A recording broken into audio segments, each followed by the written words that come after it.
السلام علیکم، یاسین آپ کے ساتھ حاضر ہے اس مارننگ بریفنگ میں yasinanalysis.com کے پلیٹ فارم پر۔ بہت ساری امپورٹنٹ خبریں ہوتی ہیں، باتیں ہوتی ہیں جو آپ کے ساتھ شیئر کی جاتی ہیں اور ان سے کچھ نہ کچھ استفادہ آپ کو لازمی حاصل ہوتا ہوگا۔ میری آپ تمام لوگوں سے گزارش یہ ہے کہ ظاہر ہے یہ ایک فائنینشیل مارکیٹ کی ایک چینل ہے، ایک پلیٹ فارم ہے جس میں بڑی امپورٹنٹ خبریں ہوتی ہیں، اور وہ تمام لوگ جو کہ اپنے پورٹ فولیو کو مینیج کرتے ہیں، لاکھوں اور ہزاروں روپے میں یا ڈالروں میں وہ اپنی انویسٹمنٹ کرتے ہیں، یا پاکستانی مارکیٹ میں یا انٹرنیشنل مارکیٹ میں، تو یہ بڑا ضروری ہے کہ اس پلیٹ فارم کو، اس چینل کو جو کہ اردو اور سہل انداز میں، جس میں ہمارے بنگلہ دیش کے جو بھائی ہیں وہ بھی اردو سمجھتے ہیں، انڈیا میں بھی اردو سمجھی اور پڑھی جاتی ہے، اور اس کے علاوہ جو عرب کنٹریز ہے وہاں پر بھی اردو کو سمجھا جاتا ہے، تو میری آپ تمام لوگوں سے گزارش ہے کہ اس پلیٹ فارم کو زیادہ سے زیادہ آپ لوگ پھیلائیے، تاکہ جو امپورٹنٹ خبریں ہوتی ہیں جس کی وجہ سے مارکیٹ موو کرتی ہے، جو مارکیٹ موور نیوز کہلاتی ہیں، وہ آپ تک پہنچ سکے اور آپ اپنے پورٹ فولیو کو بہتر طور پر مینیج کر سکیں۔ تو بہرحال آج اس ہفتے کا پہلا ورکنگ ڈے 24 جولائی آج ڈیٹ ہو گئی ہے، اور بڑی امپورٹنٹ خبر یہ ہے کہ اس ہفتے جو ہے وہ امریکہ اپنے انٹرسٹ ریٹ کا اناؤنسمنٹ کرے گا۔ بروز بدھ کو یہ اعلان ہونا ہے رات کو 11 بجے پاکستانی وقت کے مطابق، اور اس کے بعد امریکہ کے جو سینٹرل بینک کے چیئرمین ہیں مسٹر جیرمی پال، وہ اپنی پریس کانفرنس کریں گے اور اس میں اپنے فیوچر کا لائحہ عمل اختیار کرنے کی کچھ باتیں کریں گے کہ آئندہ وہ انٹرسٹ ریٹ کو بڑھائیں گے، گھٹائیں گے، ان چینج رکھیں گے، جو بھی whatever the policies will be discussed ان کی جو ہے وہ ڈسکس کی جائے گی۔ تو یہ بڑا امپورٹنٹ ہفتہ ہے، اور آج بھی آپ یہ دیکھ لیجئے کہ بازاروں میں صبح سے کوئی بہت بڑی موو نہیں آئی ہے، کیونکہ ہر خبر کے پیچھے یہی خبر لگی ہوئی ہے کہ جناب پرسوں بروز بدھ رات 11 بجے امریکہ اپنے انٹرسٹ ریٹ کا اناؤنسمنٹ کرے گا۔ تو اس وجہ سے دنیا کے جتنے بڑے بڑے جو سرمایہ دار ہیں وہ کوئی بڑی پوزیشن لینے کے لیے ریلکٹنٹ ہو جاتے ہیں کہ نہیں بھائی، ابھی گولڈ کی قیمتیں جو ہیں وہ نیچے آ سکتی ہیں یا اوپر جا سکتی ہیں، اگر ان کو 1 لاٹ 2 لاٹ یا 1 تولہ 10 تولہ خریدنا ہے تو وہ ابھی ریلیکٹنٹ ہو جاتے ہیں، انتظار کرتے ہیں کہ جناب ابھی دیکھتے ہیں کہ کیا کچھ ہوتا ہے، اور جب ریزلٹ اناؤنس ہو جاتا ہے اس کے بعد آپ کو پتہ ہے کہ گولڈ کی مارکیٹیں 30-40 پوائنٹ اوپر یا نیچے کچھ بھی ہو سکتا ہے۔ تو ابھی یہ اگر میں آپ سے کہوں کہ جناب یاسین صاحب یہ کہہ رہے ہیں کہ انٹرسٹ ریٹ بڑھایا جائے گا یا ان چینج چھوڑا جائے گا، پاز کیا جائے گا، یہ قبل از وقت ہوگا، لیکن on the basis of different market studies کے بعد اگر میں یہ کہوں کہ جناب انٹرسٹ ریٹ بڑھایا جائے گا تو اس میں کوئی غلط بات شاید نہ ہو۔ اس کی وجہ دیکھیے یہ ہے کہ پچھلے 1 مہینے سے یا 15-20 دن کا آپ حساب لگائیے تو امریکہ کی بڑی امپورٹنٹ ایک خبر آتی ہے جس کو ہم کنزیومر پرائس انڈیکس یا پروڈیوسر پرائس انڈیکس کہتے ہیں، اور ان کے اعداد و شمار ڈکلائن آئے ہیں، ان کے اعداد و شمار گھٹ کر آئے ہیں، نچلی سطحوں پر آئے ہیں، یعنی 0.5% تھا تو 0.3% آیا ہے، 0.6% تھا تو 0.4% آیا ہے، تو یعنی ڈکلائن ہوئے ہیں۔ اچھا، اس کی وجہ میں نے پہلے بھی آپ سے یہ بات کہی تھی، میں نے اپنے ڈیفرنٹ وائس میسیجز میں بھی آپ تمام لوگوں سے یہ بات کہی کہ جناب چونکہ کروڈ آئل کی پرائسز $70-71 چل رہی تھی، اور اس کا جو بینچ مارک بیریئر تھا، جو ریزسٹنس لیول تھا $75 کا، وہ بریک نہیں ہو رہا تھا، جس کی وجہ سے یہ کہا جا رہا تھا کہ نہیں جناب ابھی انرجی پرائسز جو ہیں وہ ڈاؤن سائڈ پہ چل رہی ہیں، جس کی وجہ سے یہ کہا گیا کہ جناب انٹرسٹ ریٹ نہیں بڑھایا جائے گا۔ لیکن on the basis of these all factual grounds ہم نے یہ پہلے بھی دیکھا ہے کہ جناب جیسے جیسے کروڈ آئل کی پرائسز اوپر چلنی شروع ہو جاتی ہیں، مہنگائی، افراط زر بڑھنا شروع ہو جاتا ہے، تو یہ باتیں زد عام ہو جاتی ہیں کہ امریکہ اپنے انٹرسٹ ریٹ میں اضافہ کرے گا۔ اچھا، اب چونکہ آج ہم دیکھ رہے ہیں کہ کروڈ آئل کی پرائسز $77 کے بیریئر کو کراس کر چکے، $75 کے بیریئر کو کراس کر چکے اس وقت $77 پہ چل رہی ہے، تو یہاں پر ہمیں انڈیکیشنز یہ مل رہی ہیں کہ بروز بدھ پرسوں 2 دن کے بعد جو انٹرسٹ ریٹ بڑھایا جائے گا، جو اعلان ہوگا، اس میں شرح سود میں 25 بیسس پوائنٹ کا اضافہ ممکن ہے۔ تو یہ دیکھیے on the basis of these all market جو موومنٹ ہے اس سے اندازہ لگایا جا سکتا ہے۔ اچھا، اس کے علاوہ اگر ہم بات کرتے ہیں کہ جناب انرجی کی پرائسز اوپر جا رہے ہیں تو انٹرسٹ ریٹ جو ہے وہ بڑھایا جا سکتا ہے۔ اچھا، اور دوسری طرف جب ہم تجزیے اور تبصرے پیش کرتے ہیں اور دیکھتے ہیں کہ اور کیا کچھ ہو سکتا ہے، ہم یہ دیکھ رہے ہیں کہ جو رشیا جو پچھلے 1.5-2 سال سے یوکرین کے اوپر اس نے اٹیک کیا ہوا ہے، اس کے اندر کبھی نہ کبھی کافی ہفتہ 10 دن مہینے کے بعد کچھ نہ کچھ شدت آمیزی کا پہلو اس کے اندر شامل ہو جاتا ہے۔ اچھا، کل 2 دن سے ہمارے پاس یہ خبر چل رہی ہے کہ جناب رشیا نے اوڈیسا ایک جگہ ہے یوکرین میں، وہاں پہ ایک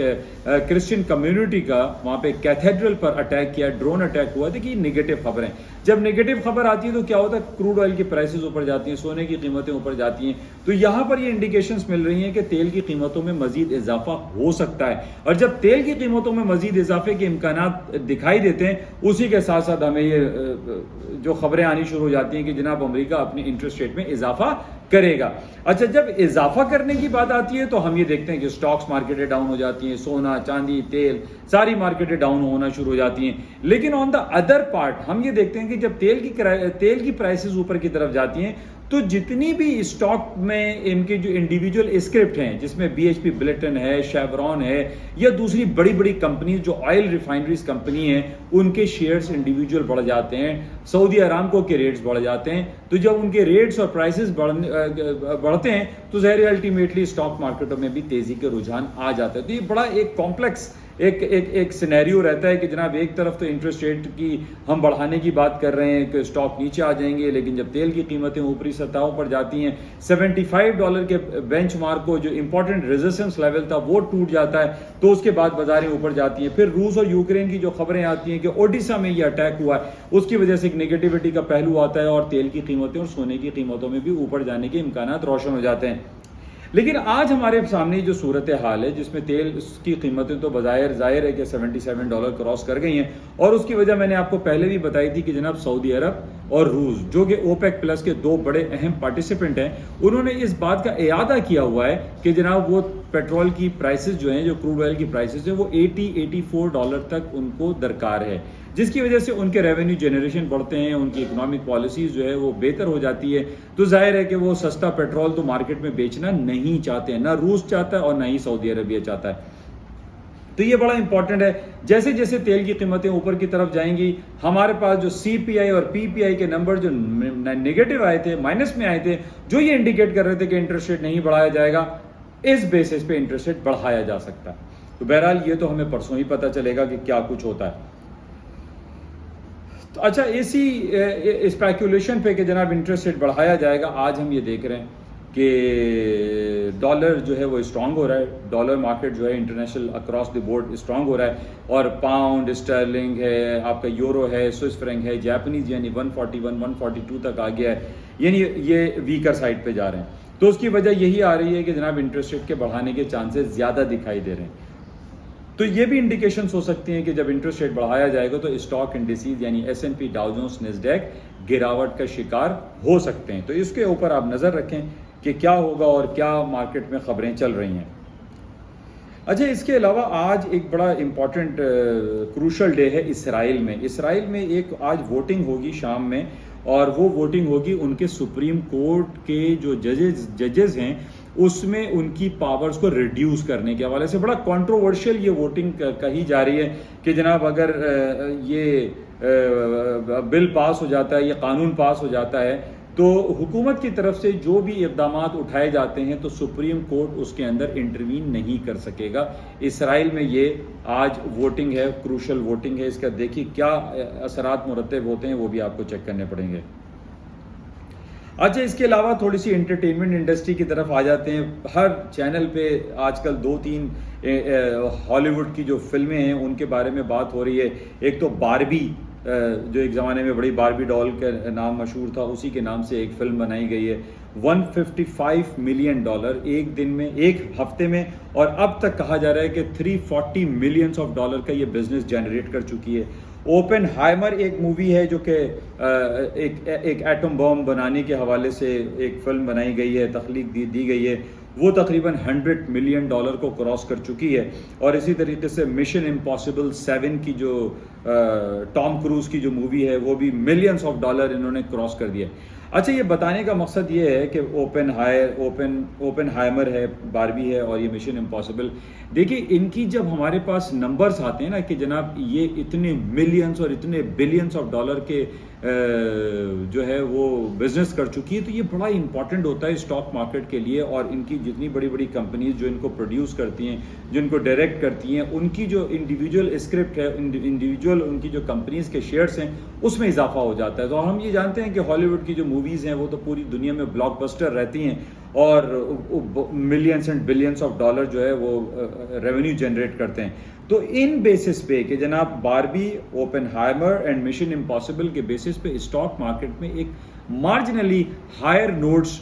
جا سکتی ہے. ایک بہت بڑی خبر ہوتی ہے. اور جس طریقے سے باربی کے حوالے سے ہمارے پاس خبریں آ رہی ہیں کہ 350-400 ملینس آف ڈالر کا یہ بزنس جنریٹ کر چکی ہے. پاکستان کے ڈفرینٹ سنیماؤں میں یہ 2-3 شوز چل رہے ہیں. پاکستان کی جو سنیما انڈسٹری تباہ حال ہے ان موویز کی وجہ سے وہ دوبارہ ری گرو کر رہی ہیں. یہ بھی ایک پازیٹیو ہے. دیکھیے ایکٹیویٹیز بڑھ جاتی ہیں، بزنس ایکٹیویٹیز بڑھتی ہیں اور یہ ایک پازیٹیو ایٹیٹیوڈ ہم کہہ سکتے ہیں. اور اس کے علاوہ بھی جیسے میں نے پہلے بھی یہ کہا تھا کہ جیسے ہماری اردو زبان ہے، ہندی اردو ایک ہی ہے ہم سمجھتے ہیں، تو انڈین موویز جو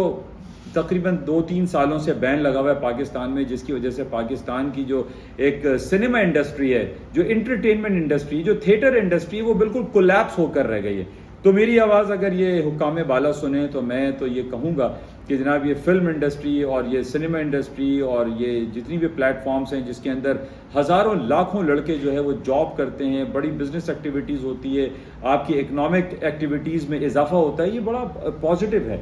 اور یہ ہونا چاہیے. تو انڈین موویز جو کہ اردو کانٹینٹ میں ہوتی ہیں ان کو لازمی طور پہ پاکستان میں اسکرین کرنا چاہیے. ابھی پچھلے دنوں شاہ رخ خان کی ایک فلم آئی پٹھان، اس نے پاکستان کے علاوہ پورے عرب ورلڈ میں جہاں جہاں وہ دبئی میں، ابو دھابی میں وہ فلمیں چلی ہیں اور وہاں پہ millions and billions of dollar کا اس نے ریونیو جنریٹ کیا ہے. تو وائی ناٹ پاکستان؟ پاکستان صرف کشمیر کے حوالے سے ہم بالکل جانتے ہیں کہ کشمیر ایک ہمارا پاکستان کا اٹوٹ انگ ہے، اس کو ہم علیحدہ رکھتے ہیں اور پاکستان میں اور انڈیا کی جو ایک عام عوام ہیں ان کو ایک پلیٹ فارم پر آنا چاہیے. کیونکہ ہم یہ جاتے ہیں، ہم دنیا میں کہیں پر بھی جاتے ہیں، جب پاکستان اور انڈین جو کمیونٹی رہتی ہے وہ ایک ساتھ رہتے ہیں. دبئی میں آپ دیکھیں انڈیا اور پاکستان کے لوگ ایک ساتھ رہتے ہیں، تو وائی ناٹ کہ پاکستان کے اپنے لوگ بھی ایک ساتھ کیوں نہیں رہ سکتے؟ تو ہمیں اس پہ سوچنا چاہیے اور ہمیں اپنی پالیسیز میں تھوڑی سی تبدیلی لانی چاہیے اور پاکستان میں انڈین کانٹینٹ جو اردو کانٹینٹ ہے ان کو لازمی طور پر چلنا چاہیے تاکہ ہمارے یہاں جو جاب کریشن ہے، جو ایک انٹرٹینمنٹ انڈسٹری ہے وہ پروان چڑھ سکے. بہرحال اس کے علاوہ جو خبریں ہمارے پاس ہیں تو ہر خبر کے پیچھے یہی خبر لگی ہوئی ہے کہ جناب پرسوں امریکہ کی جو انٹرسٹ ریٹ کی سٹوری ہے اس پہ بازاروں میں بہت زیادہ اتار چڑھاؤ کے امکانات ہیں. اس وقت میں آپ کو یہ تو کنفرم نہیں کہہ سکتا کہ جناب انٹرسٹ ریٹ کو بڑھایا جائے گا، لیکن آن دا بیسس جیسے میں نے آپ سے کہا کہ جو تیل کی قیمتیں اوپر کی طرف جا رہی ہیں یہ انڈیکیٹ کر رہی ہیں کہ انٹرسٹ ریٹ بڑھایا جا سکتا ہے. تو بہرحال یہ کچھ خبریں آپ کے ساتھ شیئر کی گئی ہیں. پاکستان کی خبر پہلے بھی میں نے آپ کے ساتھ شیئر کی تھی جب ڈالر 270-275 روپے آ گیا تھا اور پاکستان میں جو ہماری اسٹاک مارکیٹ ہے اس کے اندر بڑی تیزی دکھائی دے رہی تھی. میں نے تو دعا کی تھی کہ اللہ کرے اور زیادہ تیزی آ جائے پاکستان اسٹاک مارکیٹ میں. لیکن دیکھیں جب تک ایک فری اینڈ فیئر الیکشن نہیں ہو جاتے اور یورپین یونین کے جو آبزرور ہیں ان کے انڈر میں پاکستان میں الیکشن نہیں ہو جاتے اس وقت تک ہمارے حالات اچھے نہیں ہو سکتے. کیونکہ ظاہر ہے پوری دنیا کی جو نظریں ہیں وہ پاکستان کے الیکشن پہ لگی ہوئی ہیں. تقریباً 20-22 دن رہ گئے. پاکستان میں انٹرم گورنمنٹ آ جائے گی اور اس کے بعد دیکھیے کہ کیا کچھ ہوتا ہے اور پاکستان میں الیکشن کے جو نتائج ہیں وہ کیا ہوتے ہیں. لیکن جب تک ہم اپنی ایکسپورٹ کو انہانس نہیں کریں گے، جب ہم اپنی برآمدات کو نہیں بڑھائیں گے، اس وقت تک پاکستانی روپیہ اسٹرانگ نہیں ہو سکتا. اور آج آپ یہ دیکھ لیجئے تقریباً 297 296 اور 300 کے قریب دوبارہ ڈالر کی قیمتیں آ گئی ہیں. اور یہ میں نے پہلے بھی آپ سے کہا تھا کہ پاکستان میں ڈالر کی قیمتیں نچلی سطحوں پر نہیں آئیں گی. اگر آئیں گی تو وہ دو طریقے سے آئیں گی. ایک تو ہم اپنی ایکسپورٹ کو انہانس کریں اور دوسرا ہمارے جو پولیٹیکل انسرٹینٹی ہے وہ ختم ہو، ایک free and fair election Pakistan میں ہو جائیں جس کے بعد انٹرنیشنلی ہمارا جو ایک کانفیڈنس لیول ہے وہ بڑھے گا، جس کے بعد پاکستان میں فورن ڈائریکٹ انویسٹمنٹ بھی آئے گی، روشن ڈیجیٹل اکاؤنٹ کے اکاؤنٹ بھر جائیں گے اور اس کے بعد حالات بہتری کی طرف چلے جائیں گے. ان قرضوں کے لینے سے پاکستان کے حالات اچھے کبھی نہیں ہو سکتے کیونکہ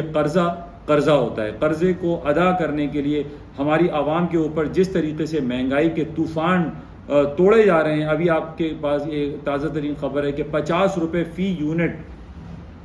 یا کچھ واٹ کا سلسلہ ہے کہ 50 روپے اضافہ ہو جائے گا. یہ کون بھرے گا؟ یہ ہم اور آپ کو ہی بھرنے. تو یہ ایک بہت بڑا ایک سانحہ ہے پاکستان کے لیے کہ بجلی کے نرخوں میں پانی، پراپرٹی ٹیکس، فلاں ٹیکس، ان سب کے ٹیکسز بڑھانے کے بعد کمر جو ٹوٹتی ہے وہ ایک عام عوام کی ٹوٹتی ہے. تو پوائنٹ یہاں پر یہی ہے کہ پاکستان جب تک اپنی ایکسپورٹ کو نہیں بڑھاتا، امپورٹ کو ڈکلائن نہیں کرتا، اس وقت تک، اور دوسرا کہ فری اینڈ فیئر الیکشن نہیں ہو جاتے، پاکستان کے حالات انہی کے پیچھے جو ہے وہ چھپے ہوئے ہیں.